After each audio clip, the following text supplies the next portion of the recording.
Olá, eu sou Paulo Delfini, sou realizador audiovisual, diretor de fotografia e produtor há aproximadamente 20 anos e venho aqui para vocês hoje contar um pouquinho da história do cinema, um pouquinho de como começou toda essa evolução que vem se consolidar como cinema no que a gente conhece como a primeira exibição de cinema e também um pouquinho além disso, como chega hoje aos processos que a gente tem de streaming, de YouTube e fibra ótica, como que a luz chega.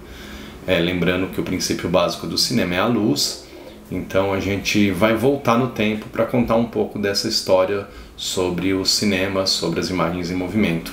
Apresento a vocês então a história das imagens em movimento.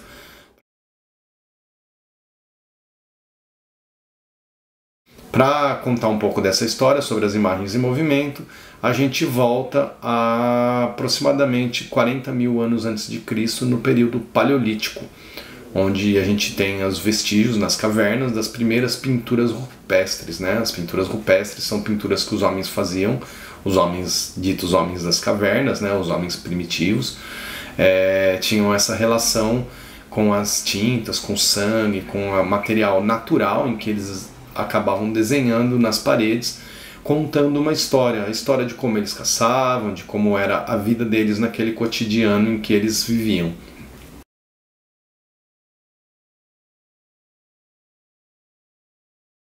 As pinturas rupestres têm uma textura bem rudimentar e elas são geralmente em imagens sem dimensionamento, elas são em duas dimensões, né? São imagens chapadas e tem essas cores que foram utilizadas com texturas produzidas à base de tintas à base de cascas de árvore, de terra, de sangue também dos animais que eram caçados. Aqui nessas imagens a gente vê que você tem aí de um lado o bisão, a famosa pintura do bisão, é um animal que eles caçavam. Na outra imagem você vê aqui possivelmente está sendo contada essa história de como eles caçavam, de como era o processo de caça desse bando de homens, né? Que nesse período os homens ainda eram nômades, eles não viviam em um único espaço. Nessas imagens a gente vê que existia ações em que os homens desenvolviam dentro do seu cotidiano. Podemos reparar que essas imagens apresentam movimentos, dá uma intenção de movimentação, mas elas ainda são estáticas. O javali tem um movimento ali bastante característico, que pode ser também a primeira percepção de movimento registrado em desenho. Então, nessas pinturas rupestres, algum bom observador acabou transformando esse desenho e colocou essa movimentação na imagem para que tenha a impressão de movimento mesmo. Então aí a gente já vê. Acaba sendo bastante interessante porque dá essa percepção ao desenhista que fez esse desenho, apresentando uma ideia de movimento. Então a gente acaba tendo já esse processo todo construído com uma ideia de movimentação. Estamos muito longe ainda da chegada do cinema, das primeiras máquinas fotográficas, mas o princípio da ideia do movimento na pintura acaba sendo uma característica.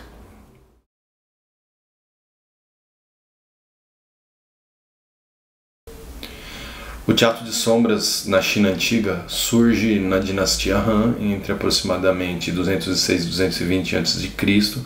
O imperador tinha perdido a sua principal bailarina. Ele ordena que os magos do reino trouxessem a bailarina do reino das sombras para que ele não ficasse mais triste. E dessa forma o mago, com medo de ser decapitado, porque foi uma das ordens do imperador, o mago bola uma estratégia de trazer essa bailarina novamente de volta. Ele usa a pele de peixe, que era bem molinha, conseguia manipular, usa uma tenda branca, estica essa tenda branca numa área aberta do palácio, onde o sol batia contra essa tenda, e ele levanta ao som de uma flauta essa bailarina que ele esculpiu com essa pele de peixe. Então ele consegue trazer, e a partir desse momento é o que diz a lenda sobre a origem do teatro de sombras, e isso foi se espalhando, tomou conta de várias outras atividades dentro do teatro, que foi absorvido. O teatro absorve a ideia do teatro de sombras como uma prática constante. E no cinema é um dos princípios básicos que a gente tem como a ideia da construção da imagem em movimento, entre luz e sombra.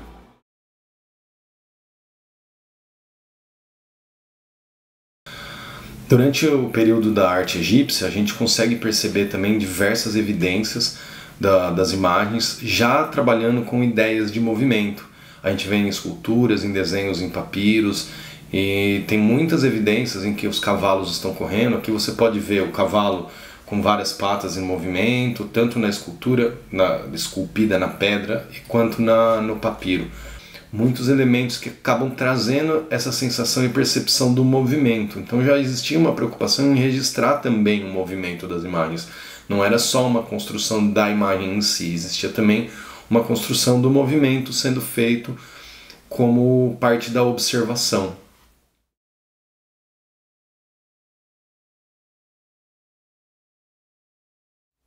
As projeções de sombras sempre foram uma atividade lúdica, tanto no teatro quanto nas atividades infantis, onde se brincava com a luz e com sombra, fazendo com que as sombras imitassem elementos da natureza, animais, cachorro, gato, passarinho, coelho.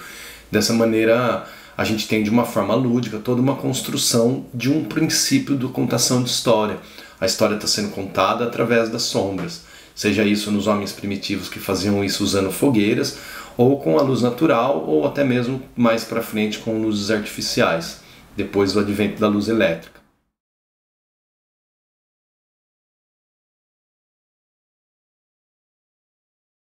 A câmara escura tem o mesmo funcionamento do olho, então através do estudo da anatomia, o Leonardo da Vinci consegue chegar a essa ideia da câmara escura, em que vai projetar uma imagem através de um orifício e que a luz passa e gera uma imagem, que é o princípio básico da câmera fotográfica, da máquina de filmar.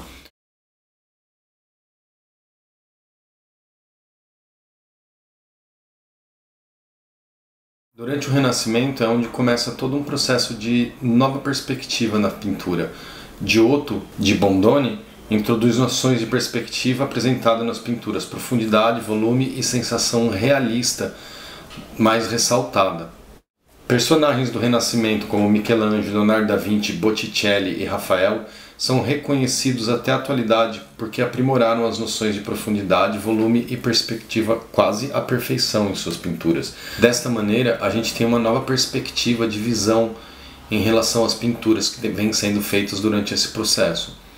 No momento seguinte, no Barroco, a gente vai ter um movimento muito importante que vai trabalhar com a ideia de iluminação. Caravaggio introduz elementos que acabam sendo super importantes para o que a gente vai conceber como a fotografia mais para frente. Ele traz estruturas dramáticas como luz, cor e composição, uma linguagem mais realista e acrescentado de imagens contrastadas, saturação de cores e enquadramento diferenciado. Ao longo dos séculos, a pintura foi se tornando cada vez mais realista, trazendo essa noção de profundidade, essa noção de realidade, e foi dando lugar aos retratos. Isso vai ter um avanço quando a fotografia surge também. A partir da câmera escura, os próprios pintores passam a desenvolver observações diferentes e técnicas diferentes para os seus quadros, tanto em textura, em pintura, quanto no comportamento da luz.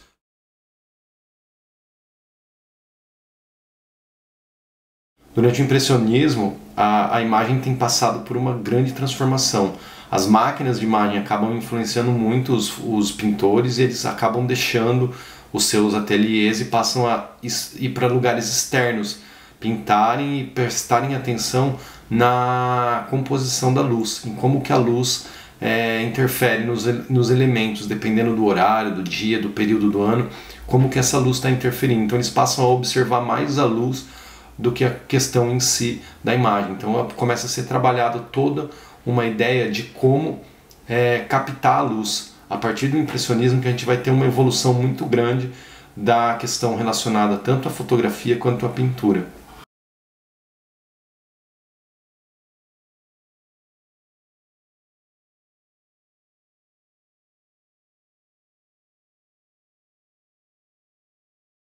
A primeira fotografia foi tirada em 1826 por Joseph Niepce.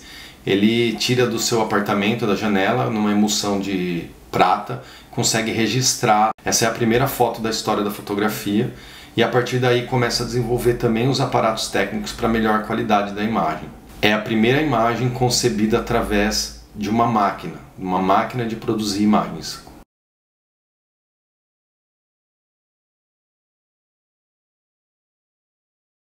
Eu acabo dizendo que o cinema acaba sendo consolidado por conta de uma série de experimentos científicos prévios que acontecem, que a gente conhece como pré-cinemas. Antes das imagens em movimento serem cinema, a gente trabalha com essa ideia da construção científica. O desenvolvimento científico dos brinquedos ópticos, dos brinquedos de criação de imagens, das máquinas de imagem, que acabam sendo o que vai consolidar o cinema. Então, para isso, a gente volta um pouco ali antes dos irmãos Lumière, e começa a contar um pouco dessa história sobre como foram feitos os primeiros brinquedos ópticos, né? Existem estudos da filosofia, existem estudos da ciência que vão trazer todas essas máquinas de imagem como um elemento de um processo gradual de progressão da construção dessas imagens em movimento.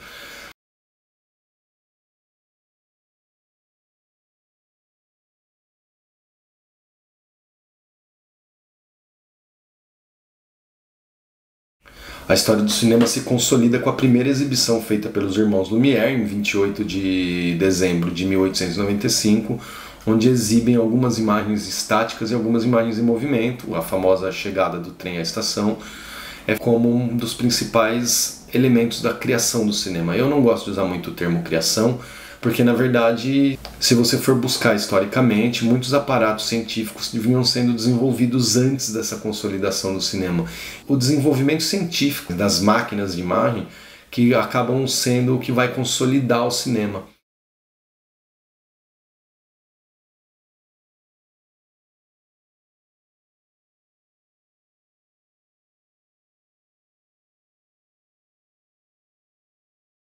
Tanto Georges Méliès quanto Alice Guy desenvolvem uma série de técnicas de manipulação dos filmes, da câmera e da máquina que produzia as imagens, como uma forma de construção da técnica que é utilizada muito hoje, nos dias atuais, com uma técnica de efeitos. Hoje de uma forma digital é tudo feito, mas eles conseguiam fazer tudo isso de forma analógica.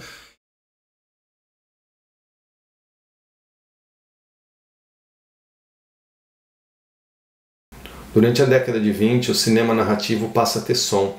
Esse som cria novas amplitudes para uma linguagem a ser explorada e deixa um campo muito vasto para a experimentação, seja ela visual ou sonora.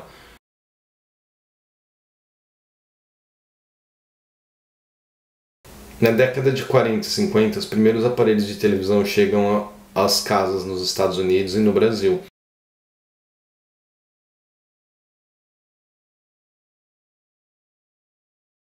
Durante os anos 60, surgem as primeiras câmeras de vídeo que gravam em processo eletrônico. Muitos realizadores e pesquisadores acabam desenvolvendo projetos experimentais explorando essa nova linguagem do vídeo.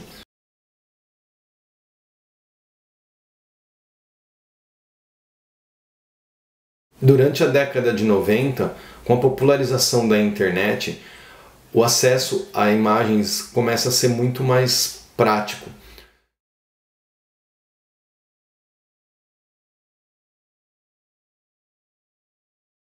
Já no processo de evolução dos equipamentos eletrônicos, começa a ser desenvolvido um novo sistema digital de gravação, que é transformado todos os dados eletrônicos que passam pela luz, que entra pela lente e chega ao sensor, em dados. Esses dados vão compactando cada vez mais os aparelhos, os equipamentos vão ficando mais leves, mais acessíveis. Esses equipamentos que acabam ficando mais leves e mais acessíveis transformam uma revolução gigantesca nas imagens em movimento.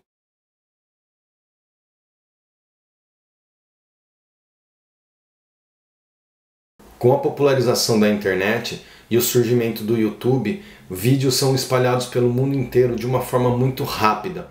A internet de escada, durante o processo de evolução digital, ela passa a ser em banda larga. Nesse processo, com banda larga, você consegue transmitir mais dados por minuto. Dessa forma, os acessos às imagens começam a se ampliar de uma forma muito grande. A popularização digital toma conta do universo virtual e amplia ainda mais a capacidade de criação. Dessa maneira, a revolução digital acontece popularizando ainda mais esse processo de transformação das imagens em movimento. As antigas locadoras são transmitidas agora online como uma forma de streaming, em que você tem dentro dos seus computadores ou das suas próprias televisões digitais filmes e acesso a canais que são transmitidos via banda larga. Com a evolução da banda larga, a transmissão de dados passa a ser por fibra ótica. A fibra ótica conduz a luz na velocidade da luz de um canto a outro. Então, quando a gente tem um equipamento que filma uma luz que entra pela lente, chega no sensor, transforma em dados e vai para um canal, esse canal transporta a luz na velocidade da luz, que chega até as casas de todo lugar do mundo. A popularização digital vira uma revolução. Hoje, muitas pessoas têm acesso a realizações audiovisuais, a realizações e transformações em imagem em movimento. É um processo que não tem mais volta. Cada vez mais, a evolução vem trazendo aspectos novos para essa realização das imagens em movimento. Hoje, a revolução digital chegou a muitos lugares. Com pequenos aparelhos de celular você consegue se conectar com suas câmeras e internet de velocidade rápida. Você consegue ter acesso a várias coisas em todos os cantos do mundo. A gravação de vídeos instantâneos e a alocação desses vídeos em plataformas que comportam dados e dados infinitos de material. É um novo processo digital, é um novo processo para o mundo, é um novo processo de imagens em movimento. Aquelas imagens que começaram no tempo das cavernas, fixas e depois dando uma impressão de movimento, hoje se transportam pela velocidade da luz para todos os cantos do mundo. Bem-vindo, você faz parte desse novo mundo.